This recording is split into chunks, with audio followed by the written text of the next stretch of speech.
welcome back to my channel. My name is Kitty, and today we're gonna do a really fun video. We're gonna be tier ranking book tropes, romance book tropes. I love a good tier ranking. I love to give my opinion where it's not wanted. It's one of my favorite pastimes, so I'm very excited to be doing that today. I don't really know if I need to intro anymore. Like, we're tier ranking book tropes, people. Like, how hard is it? You know what I mean? Like, how much do I need to explain? My laptop is filthy. I made my own little tier list, and I'm going to kind of go over it with you. I'm gonna put the screen recording on the screen, and we'll go through the categories. I'm gonna sit over here, if that's okay with you. Screen recording. Okay, so categories. I'm gonna start at the bottom and go to the top. We have avoid at all costs, which is exactly what it sounds like. If I hear that a book has this trope, I'm gonna try to avoid. Don't always avoid. Like, I don't really think there's any book trope, like romance book trope, that I would avoid. There are just some that it's like, if I was kind of on the fence about reading a book and then I find out it has this trope, probably not gonna read it. Then we have not the vibe, which is just like, I'm reading the book, I'm enjoying the book, but it's like, did we have to include this trope? Like, it's not the vibe. Moved my big fat head over a little bit more. Hopefully that helps. Then we have if it's done right, which is like, it could be good if it's done right, but it's usually done wrong. Second best is love it, which is just like, I hear this book has a trope and I'm like, love it. You know, I love it, but I'm not passionate. The best ranking that we can get is, I'll read any book with this trope. If I hear it has this trope, I am purchasing it. I am getting my stubby little hands on it immediately. So basically, I love the trope. So those are my categories, and I think we should start adding some tropes in there. The first one we have to judge is friends to lovers.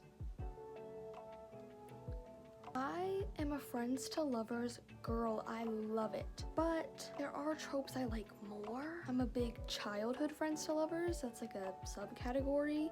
I think it's on here. We'll get to it eventually. So I'm gonna put friends to lovers in love it. Next up is enemies to lovers. I have lots of thoughts about this. I feel like we're ranking romance tropes, so for some reason my brain is in like rom-com territory. I'm gonna give a bit of a hot take. I don't think that enemies to lovers, like a true enemies to lovers, can exist in the contemporary romance genre. I don't think that's real. I think there could be like dislike to lovers, doesn't really have the same ring, or like rivals to lovers, that's good, but enemies to lovers, that's enemies like war, battles, like enemy kingdoms. I don't really know how to rank it because I think a lot of books claim to be enemies to lovers and it's not. If it's done right, I'm so stupid, that's exactly what that category is for. If it's done right, if it's actually enemies to lovers, it's good. Love enemies to lovers. Personally, I would like a rivals to lovers storyline in real life, but you know, it's just really, really hard to hate me, so. Next up, forbidden love. I don't know if I've read a book with forbidden love that I can remember, but I'm just thinking about it in theory. I'm gonna be honest. Sounds pretty stupid. Because again, I haven't read a lot of forbidden love, but I have like, you know, I'm a writer, I know what tropes are. I haven't read a lot of forbidden love. Forbidden love, I feel like, is like enemies to lovers. It's kind of like, it's not forbidden love. Or like, it's forbidden love, but it like why? Why is it forbidden? Forbidden love is giving me fairy tale, giving me fantasy. Like, it's not like two children from rival companies. It's like, what? Like, it doesn't fit in like the contemporary like genre, I don't think. I'm gonna put it in not the vibe, because I just feel like it's not the vibe. I feel like if I was reading a forbidden romance, I would just be annoyed. Because here's my other thing. Shouldn't all romance be like a little bit forbidden? Like, isn't that the drama? Like, they can't be together. Like, isn't that with every trope? I don't understand. Moving on to forced proximity. Why'd that make me laugh? Forced proximity. I'm gonna put it in if it's done right, because it's like, that just makes me think one bed trope, or like, you know, they have to share a room, like that's what I'm getting. But I kind of love it, because it's giving fan fiction. And I love fan fiction. Maybe I should put it in love it. Like, imagine, like, they got stuck in, like, a cabin in the woods together, and they had to survive. Ooh, wait, I'm liking it. I'm liking it more and more the more I talk about it. I'm gonna put it in love it. Best friend's brother.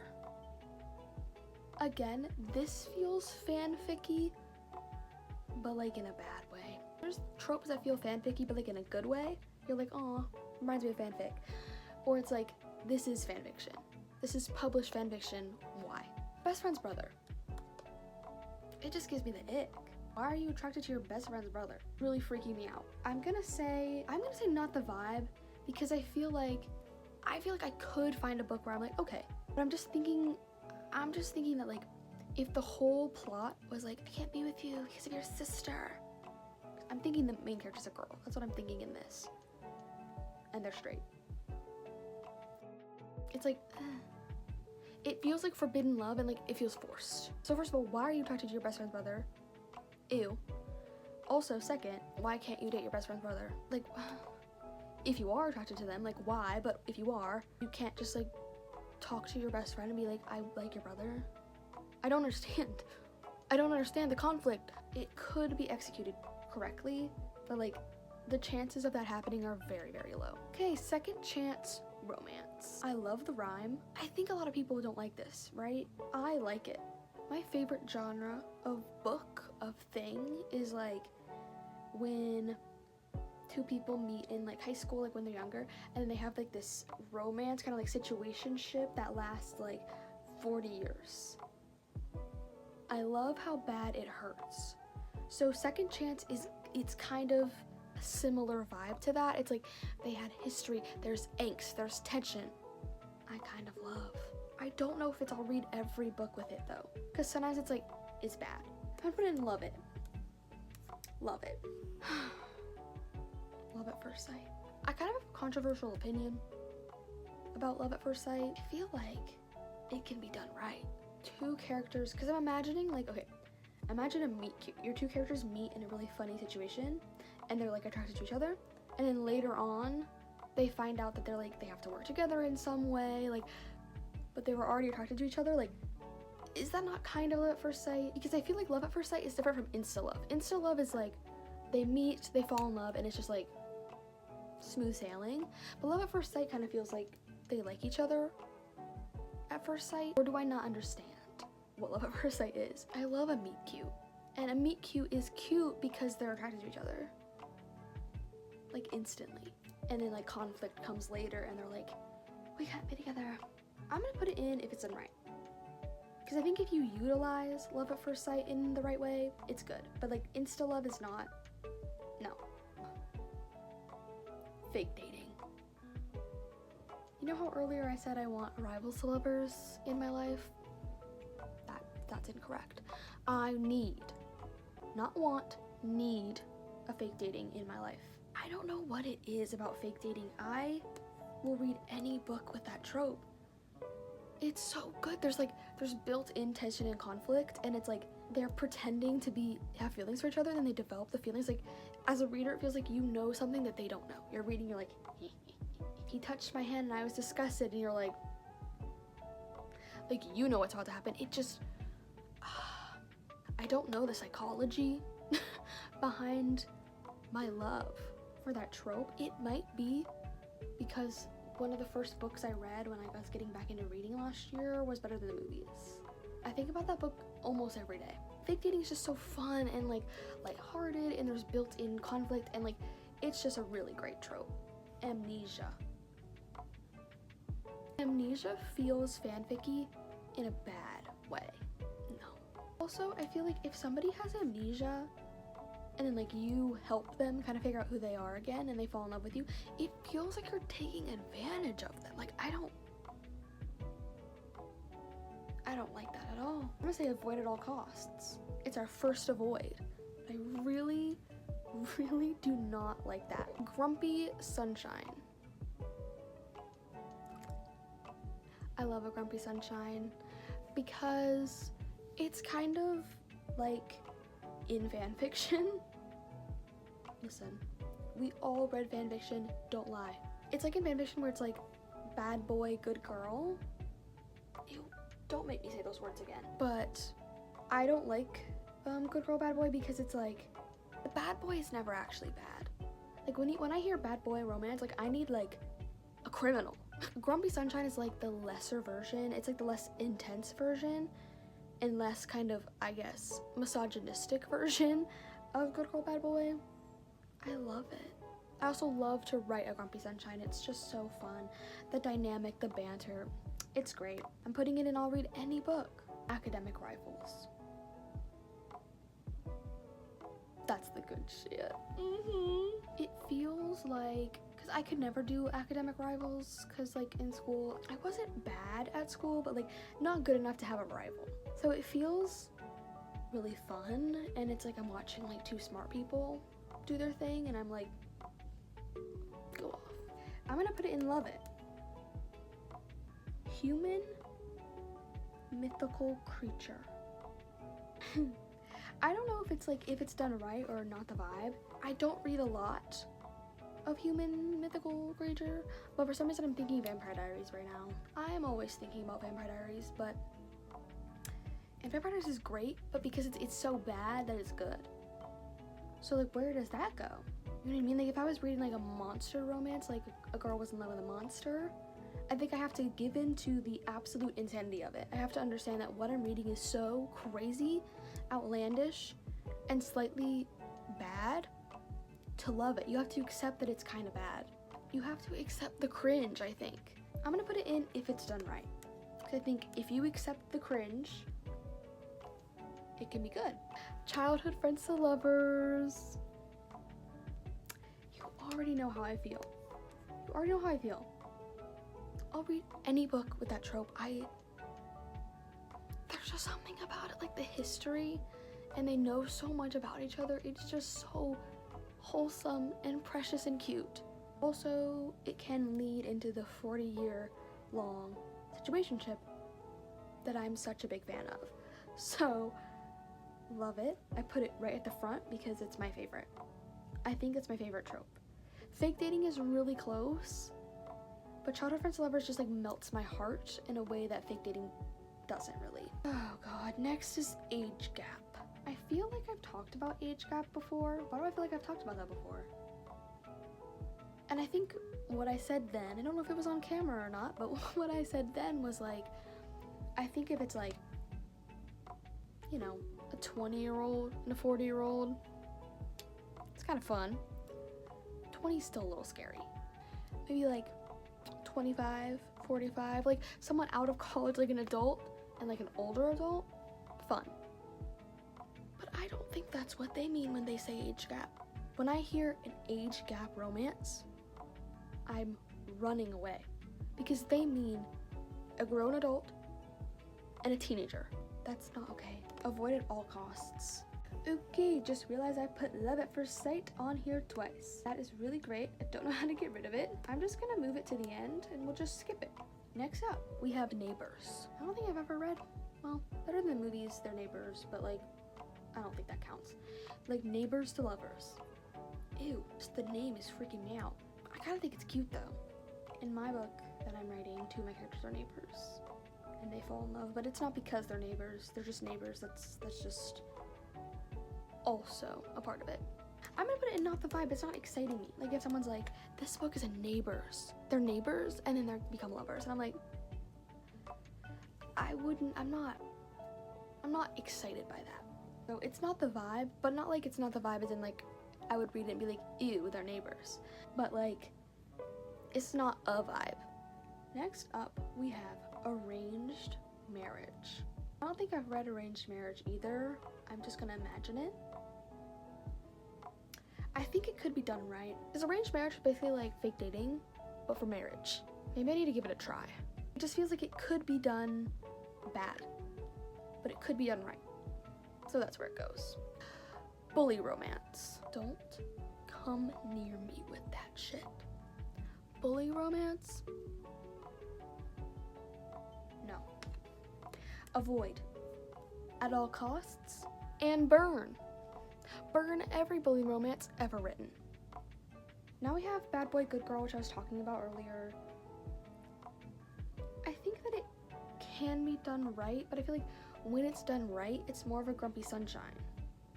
So I'm gonna put this in not the vibe, because a true bad boy, good girl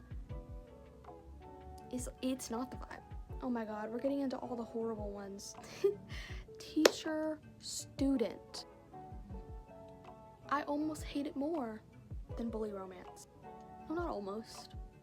I do. I absolutely avoid it. What are we talking about? Teacher, student?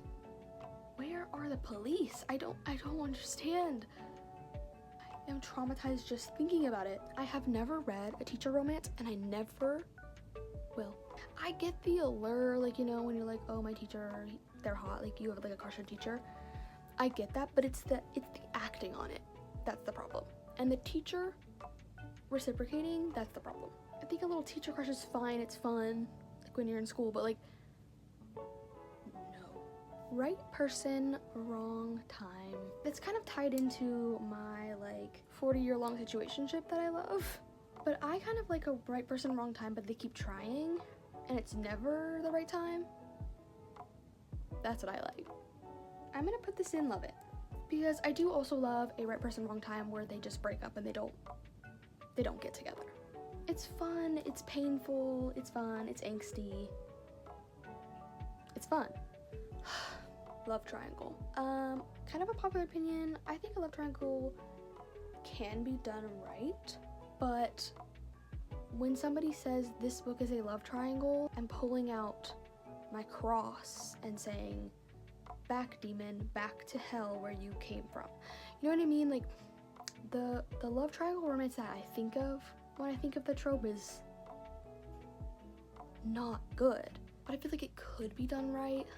But I feel like if it's done right, it's not a true love triangle. Like, there would have to be a better option. I will say, it's very fun to write a love triangle until you get to the end and you realize you have to pick one of them and you're like, oh. But it's really annoying to read. I'm gonna put it in not the vibe. It's not like an avoid at all costs. Sometimes it's fun to just read a silly little love triangle because it's so unrealistic and like